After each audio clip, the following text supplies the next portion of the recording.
La cultura gitana es un tesoro de historias y experiencias únicas que merecen ser contadas. Soy Ivonne Gómez y en La Gitanería vamos a desentrañar la fascinante historia de los gitanos, sus viajes y su influencia en el mundo. Acompáñanos.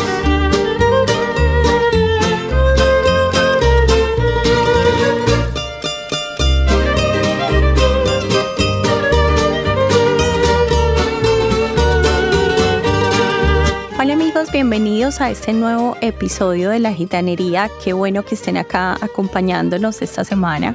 Vamos a retomar un poco acerca de lo que veníamos hablando. Habíamos estado hablando en el episodio anterior acerca del origen de los gitanos. Hablamos de las dos grandes teorías que existen, de una que dice que venimos de la India por un estudio lingüístico que realizaron acerca del romanés y habían descubierto que este idioma tiene su origen allí.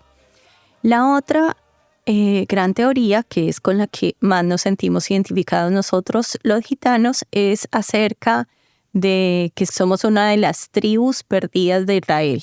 Nos perdimos en el desierto cuando salió todo el pueblo de Israel de Egipto, después de un largo proceso de esclavitud, y no quisimos seguir a Moisés, nos alejamos y resultamos perdidos, separándonos supuestamente de ellos, y terminamos perdidos en el tiempo y el espacio. Esas son las dos grandes teorías que hay sobre el tapete. Les dije también por qué nos sentíamos más cómodos con la segunda teoría, y es por muchas similitudes en cuanto a costumbres y tradiciones. Habíamos quedado en que esa nos había parecido más a nosotros y nos sentíamos más identificados, pero que finalmente era una teoría. También estuvimos hablando acerca de lo que significa ser gitano, de toda esta cosmogonía que hay dentro de la identidad del pueblo gitano. Hablamos acerca de conocer las costumbres, respetar la cultura, practicarla, vivir en comunidad, hablar la lengua romaní y también el importante espíritu solidario que debe haber al interior de la comunidad. Hablamos del honor a la palabra. Pues bien, entonces continuando por esta misma línea, vamos a seguir hablando hoy acerca de la migración y de cómo los gitanos se fueron expandiendo por todo el mundo. Habíamos hablado de este origen hebreo y habíamos empezado entonces una migración. Se dieron las migraciones, los gitanos empezaron a caminar. De hecho, la palabra gitano viene del latín y les decían egipcianos. Porque pensaban que los gitanos eran egipcios, así que los empezaron a identificar con esta palabra porque pensaron que ese era su origen. Por lo que les digo, también puede ser tantas costumbres tan parecidas que teníamos, pues nos pasábamos como una comunidad del pueblo de Egipto. Y empezaron a caminar los gitanos, a ir de país en país por nuestra misma idiosincrasia, por esta itinerancia constante. Y llegamos a Persia. Supuestamente hubo un rey persa que se enamoró de la cultura gitana, de los artistas gitanos. La verdad es que en nuestra cultura todas las personas tienen una gran habilidad artística.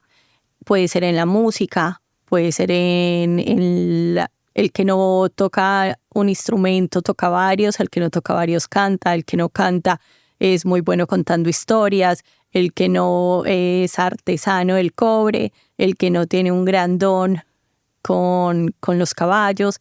Entonces siempre se nota estas aptitudes artísticas. Y este señor, este rey, dicen que se enamoró de la cultura y se llevó para su corte un gran grupo de gitanos y ahí supuestamente empezaron a andar y ahí se regaron por toda Europa. Sabemos de un importante asentamiento en los países bálticos, Polonia, Hungría, Rumania. Inclusive también podemos estar hablando de Letonia, Lituania, Estonia, Rusia. Así que aún al día de hoy, en estos países, el grupo gitano es el grupo étnico con mayor cantidad de personas. Y la verdad, inclusive habían momentos en que hemos pensado en nuestra historia que venimos de ahí, porque finalmente de lo que nosotros sí tenemos registro es de que nuestros antepasados estuvieron en esta zona del mundo, también en Grecia. Y luego, mucho más adelante, se dieron migraciones hacia la Europa que es más conocida, como Inglaterra, Francia, Italia, España y toda la zona del Mediterráneo. También, pues a partir de eso, de que se estuvo en Persia durante mucho tiempo, quedó una gran población en Turquía. Así que bueno, muy, muy polifacético este mundo gitano. Así que situándonos en todo ese recorrido pasan cientos de años y nos situamos en este punto de la historia. Vamos a hablar cerca del año 1900. ¿Por qué el año 1900? Porque realmente a partir de ahí es que las generaciones de hoy en día tenemos información.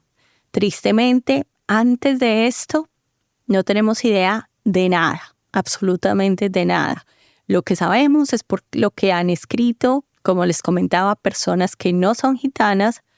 ¿Por qué? Porque nosotros no nos hemos preocupado por escribir nuestra historia. Y nuestra historia han quedado en las manos de los otros, de los que no son gitanos y de los que no siempre tienen esta sensibilidad para aprender y para interpretar lo valioso de nuestra cosmogonía, de lo que nosotros somos. Ha sido más bien lo que han creído que somos.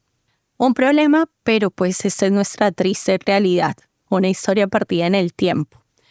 Bien, comenzamos entonces hablando de los años 1900 porque cerca de esos años es que sabemos que, por ejemplo, en Colombia y en Latinoamérica empezaron a llegar los gitanos de nuestras familias, nuestros antepasados, de los bisabuelos para atrás.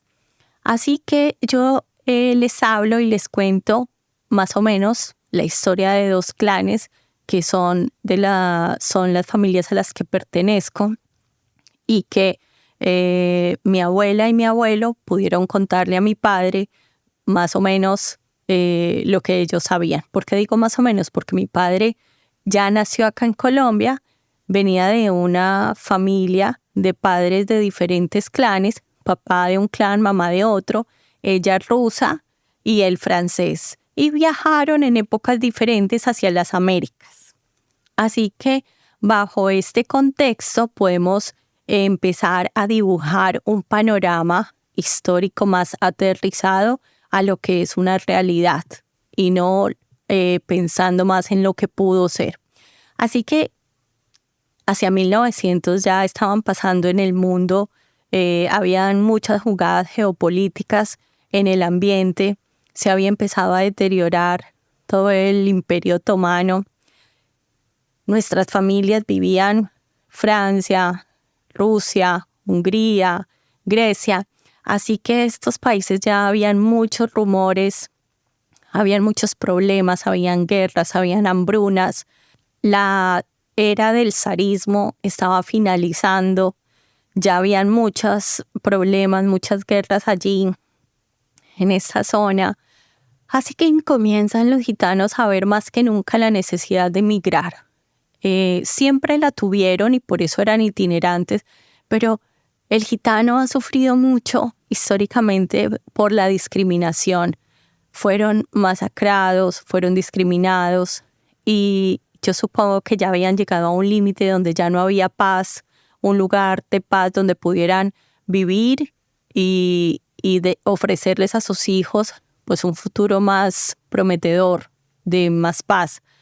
Así que bajo estos términos tan difíciles, primero emigraron. Tenemos conciencia de la familia por parte de mi abuelo, que provenía de Francia. Ellos viajaron más o menos entre 1910, empezaron sus correrías entre 1910, 1915 y empezaron quizás antes y empezaron a emigrar. Ellos estaban en Francia, tuvieron problemas entre clanes. La verdad tenemos entendido que hubo problemas entre clanes y una gran familia de hombres ya casados, sus padres, los hombres casados y niños pequeños deciden emigrar de Francia huyéndole al conflicto entre gitanos, entre clanes. Yo no estoy segura por qué, no lo sabemos, pero sabemos que el motivo fue pelea entre clanes, aparte de los rumores y los problemas de hambre y la gran discriminación que cada día los iba acorralando más. Así que ellos se embarcaron en este viaje transatlántico buscando el mar y buscando la salida, porque su propósito era llegar a Estados Unidos. Ya se sabía que era una nación prometedora, estaba ya, se demostraba, había un ambiente del sueño americano, que era un país próspero, que era un país libre. Entonces ellos salieron de ahí con toda su gran familia y dicen que otros gitanos franceses de otros clanes también se juntaron por particularidades de nuestro grupo. Los gitanos no emigraban solos, no se iba una sola familia, se iban varias familias porque era una manera de apoyarse, de acompañarse para enfrentar las dificultades que se fueran presentando. Así que salieron ellos, dicen que cruzaron España, ahí aprendieron algunas palabras en castellano y luego salieron por Portugal hacia las Américas. Entonces, eso por el lado de Francia y por el lado de mi abuela, que era la rusa. Mi abuela tenía aproximadamente unos 7, 9 años, aprox, cuando salieron de su país. Ellos viven un momento mucho más importante por el país en el que estaban y por lo que habían sufrido y estaban empezando a sufrir. Si bien es cierto que ya había un sentimiento antisemita en todas estas regiones del mundo, los gitanos, al parecer hebreos, y también por sus costumbres, empiezan también a sufrir de mucho estigma y discriminación. Muchas guerras los estaban precediendo y los gitanos son gente de paz. Desde tiempos lejanos sabemos que el gitano le huye a la violencia. Es probable que haya tenido mucho que ver las guerras en las que se vieron involucrados.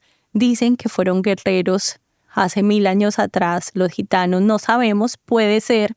No tenemos registro. De lo que nosotros tenemos registro de hace 100, 120 años para acá, es que los gitanos le huyen a la guerra y es gente de paz y es gente pacífica. Y en ese momento también lo eran. Quizás habían sufrido en la guerra, quizás sí tuvieron muchos hombres que ir. No sería raro.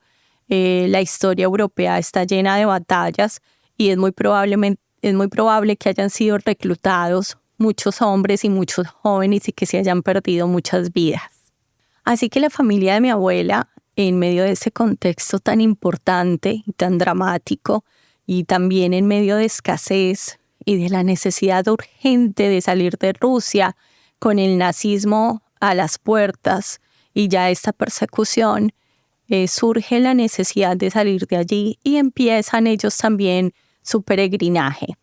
No fue fácil salir de allí, les era muy difícil, la moneda estaba muy devaluada y al ir cruzando de país en país, pues se dificultaba también que recibieran la moneda que ellos iban llevando.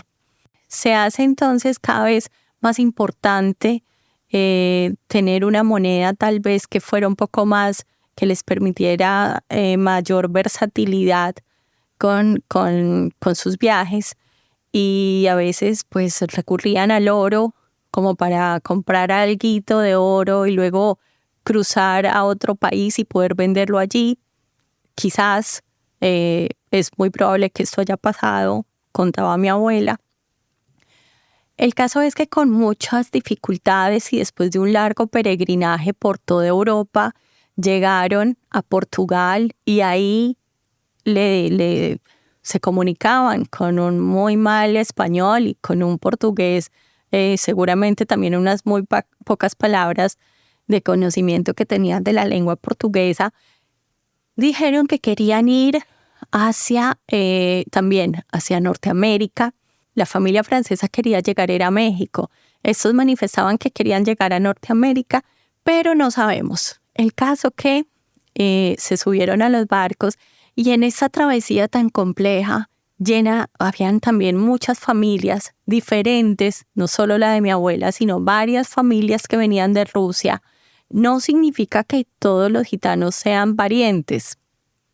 Ojo, luego vamos a hablar de la organización. Hoy vamos a tener un episodio un poquito más complejo y vamos a tener un episodio un poquito más largo. Espero que les sea de su agrado. Voy a intentar serlo más, ir paso a paso. Así que iban muchísimas familias gitanas que se embarcaron, que como pudieron compraron. Tengo entendido que gastaron todo lo que tenían en esos boletos para poder abordar en una embarcación pues grande que tuviera la capacidad para recibirles.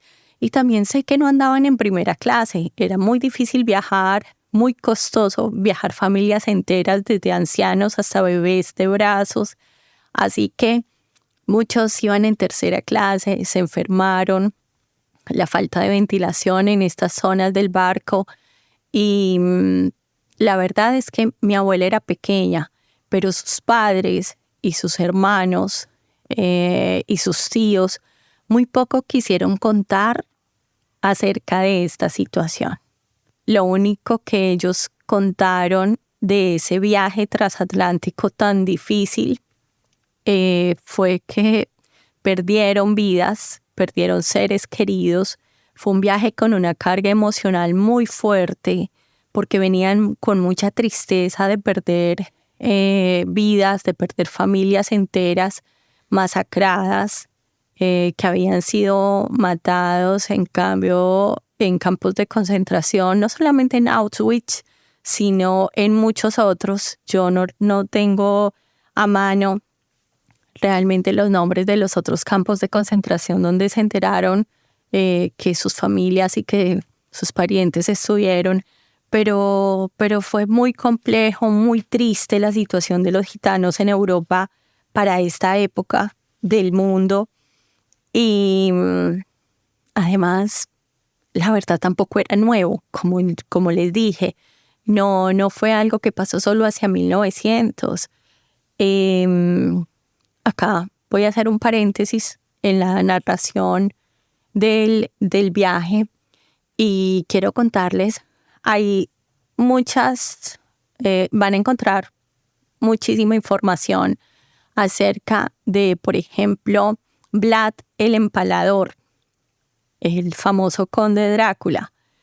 El hombre esclavizó cerca de, por ahí leí, 17,000 gitanos, pero mató 12,000, justamente por la discriminación. Dicen que era una persona brutal, malvado completamente, que disfrutaba haciéndole el mal a otros que eran diferentes, y cayeron 12,000 gitanos en esta masacre. Y esto estamos hablando de 1400, en la época donde hay por ahí una teoría de un documento que apareció que abordaron 4 personas gitanas o 3, no recuerdo con precisión, lo leí hace muchos años, que habían abordado uno de los barcos en los que Cristóbal Colón se trasladó a las Américas y que desde ahí los gitanos tienen presencia en América. No lo sé, no tengo registro de eso porque los gitanos en Latinoamérica, como les vengo contando, no tenemos una historia de hace tantos años atrás con conocimiento, algo que sea real, veraz, que se haya transmitido a través de la tradición oral como se acostumbra en nuestra etnia, en nuestra comunidad. Pero si esto sucedió en el año 1400, imagínense todo el sufrimiento que tuvieron que pasar estos gitanos en Europa y que finalmente llega el siglo XX y todavía continúa. Hasta hace muy poco, 2010, nos dimos cuenta de una gran expulsión masiva que cometió el presidente de Francia, Nicolás, no recuerdo el apellido. El hombre expulsó también una cantidad bárbara de gitanos de su país. Sí, no tenían documentos, no tenían eso, no tenían lo otro, pero tenemos en la actualidad otros problemas gravísimos de inmigrantes, de desplazamientos masivos acá en nuestro propio territorio en Latinoamérica, y no se dan estas expulsiones, pero los gitanos sí hemos tenido que sobrevivir a toda esa maldad, a toda esta falta de solidaridad. Tal vez dentro de este paréntesis quiero hacer una precisión. A los gitanos los echaban de todos los países de Europa. Pasaban de un lado a otro, a veces entraban como viajeros, a veces como peregrinos de cortes, conseguían salvoconductos porque no los dejaban ingresar libremente. Claro, era un problema para los territorios dejar entrar y circular grupos de 100 personas, de 200 personas a su país y tener un asentamiento en un campo baldío, y después se iban y pensaban que habían salido de ellos y después un año más tarde volvían con el mismo cuento. Así que nadie los quería, ni porque no eran europeos, supuestamente, porque no eran árabes, porque no eran judíos. Nosotros no tenemos la promesa de la tierra prometida. Qué tristeza, no contamos con un territorio propio, así que nuestro vagar por el mundo pues es infinito hasta ahora. Regresando entonces a esta carga emocional con la que venía la familia de Rusia, de Francia, de Grecia, todo tipo de destinos de los que partían los gitanos para estas temporadas. La familia venía muy triste, muy cargada, pero también llena de esperanza de llegar a las Américas y encontrarse un nuevo panorama. Y después de 4 largos meses de estar viajando, de estar en un barco, llegan a la tierra prometida, a lo que ellos esperaban que fuera pues Latinoamérica, que fuera un nuevo territorio donde poder vivir en paz, vivir tranquilos, trabajar, y también pues que sus hijos pudieran crecer sin esta persecución de la que venían escapando.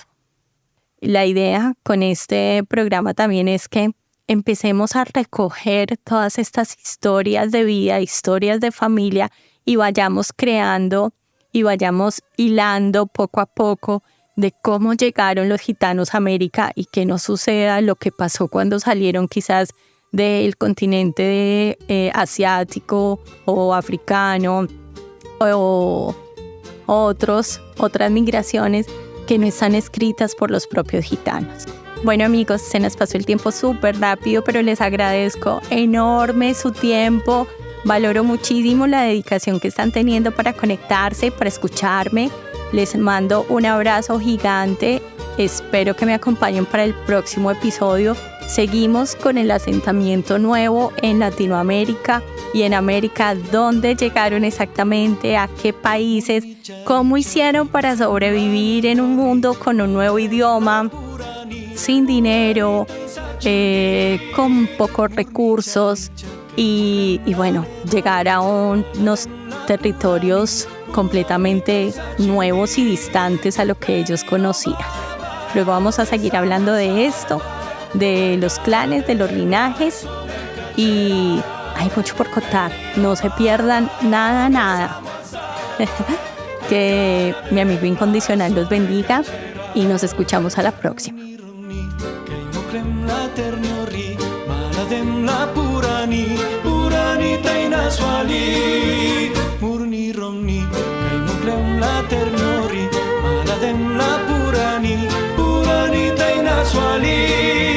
Menino baba, pensamos a salvar, al cana de brazo me cachera.